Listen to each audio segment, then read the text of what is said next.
بسم اللہ الرحمن الرحیم۔ السلام علیکم۔ خواتین اور دعوت دین میں رکاوٹیں۔ سوال: میں متوسط گھرانے کی لڑکی ہوں۔ میٹرک کے بعد اسلامی جامعہ طالبات میں آئی۔ 2 سال تک میں نے قریبی کالج میں نظامت کے فرائض سر انجام دیے۔ اس کے بعد میں زون کی ناظمہ بھی رہی اور جتنا مجھ سے کام ہوتا تھا میں کرتی تھی۔ BA کے بعد یونیورسٹی میں حصول تعلیم کی اجازت نہیں ملی۔ اب گھر کے کام اور ٹیوشن پڑھانا میرے ذمہ ہیں اور اس صورت میں میرے لیے کام کرنا مشکل ہے۔ میری سمجھ میں نہیں آتا کہ کیا کروں اور کیا نہ کروں، حتیٰ کہ نظم کی اطاعت کرنا مشکل ہو چکا ہے۔ والدہ محترمہ اس حق میں نہیں ہے کہ جمعیت کا کام کیا جائے۔ میرے ابا جان تحریک سے تعلق رکھتے ہیں اور گھرانہ پڑھا لکھا ہے، لیکن والدہ اس بات کو پسند نہیں کرتی ہیں۔ ان حالات میں کہاں جاؤں اور کیا کروں؟ ہفتہ وار درس قرآن گھر میں ہی کرواتی ہوں، اس کے علاوہ بچوں کو قرآن پڑھاتی ہوں اور جہاں بھی کوشش ہو دین کی دعوت پھیلانے سے دریغ نہیں کرتی۔ برائے مہربانی آپ مجھے ضرور بتائیں کہ اس سلسلے میں عورتوں کو کس حد تک چھوٹ دی گئی ہے۔ جواب: پروفیسر ڈاکٹر انیس احمد۔ قرآن کریم نے دعوت دین کا فریضہ ہر مسلمان مرد و عورت پر عائد کیا ہے۔ چنانچہ امر بالمعروف و نہی عن المنکر میں عورتوں اور مردوں کو ایک دوسرے کی رفیق و ساتھی قرار دے کر اس غلط فہمی کو دور کر دیا ہے کہ عورتیں دعوت دین سے مستثنیٰ ہیں۔ لیکن قرآن و سنت نے نہ صرف دعوت دین بلکہ دین کے تمام معاملات میں جواب دہی کو استطاعت کے ساتھ وابستہ کر دیا ہے۔ اگر ایک شخص کے ہاتھ پاؤں رسیوں سے باندھ کر اسے بے بس کر دیا گیا ہے یا مرض کے غلبے سے وہ یہ قوت نہ رکھتا ہو کہ اٹھ کر نماز پڑھ سکے تو وہ اشاروں سے نماز پڑھ سکتا ہے۔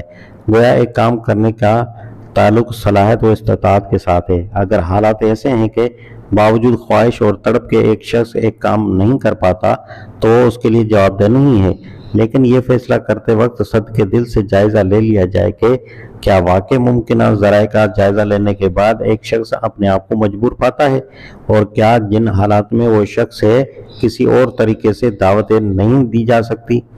خصوصی طور پر جو بات آپ نے دریافت فرمائی ہے اس میں اس بات کی کوشش کیجیے کہ اپنی والدہ اور والد کو اعتماد میں لیتے ہوئے ان سے اپنی تعلیم کے حوالے سے بات کیجیے تاکہ آپ یونیورسٹی میں تعلیم حاصل مکمل کر سکیں۔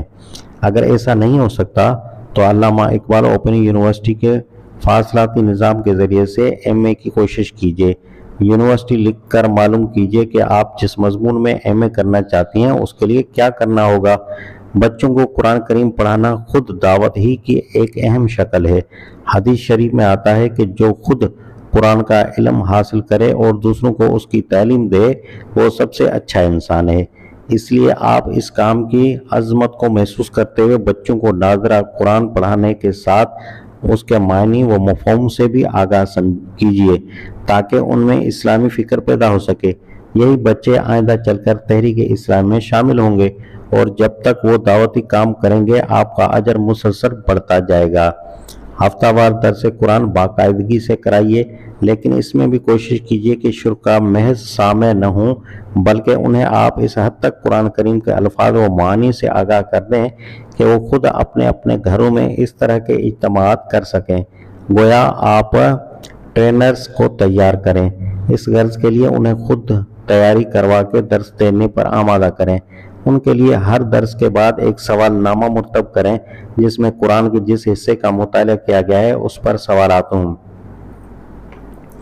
ان سوالات کے جوابات کا جائزہ لینے کے بعد اگلے درس میں آپ انہیں اصلاح شدہ پرچے واپس کر دیں تاکہ وہ اپنی غلطیوں سے آگاہ ہوں اور اپنی اصلاح کر لیں۔ اس طرح آپ جو کام کر رہی ہیں وہ خود دعوت کا بہترین نمونہ بن جائے گا۔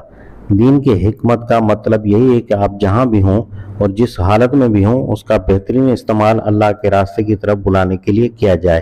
اگر آپ اپنے وقت کا استعمال اس طرح کریں گی تو پھر کسی کالج یا محلے میں جا کر دعوت کا کام نہ کر سکے گا افسوس آپ کو نہیں ہوگا، اور نتائج کے لحاظ سے انشاءاللہ آپ کو مکمل اطمینان اور سکون ہوگا۔